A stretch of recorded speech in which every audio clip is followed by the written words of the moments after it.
An unknown individual has robbed more than ₹1 lakh at gunpoint at Assam's Kolaka district from Dergaon's SBI customer service point. According to information, the owner, Bijoy Sharma, was about to close his shop the previous evening at about 6 p.m. in Dergaon near Chorali SBI customer service point.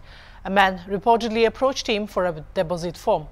As the owner took out the form, he was taken at gunpoint and was robbed. The unidentified man was chased by locals in the area. However, he escaped from the scene, updates informed. On receiving the information, police arrived at the spot and started a search operation.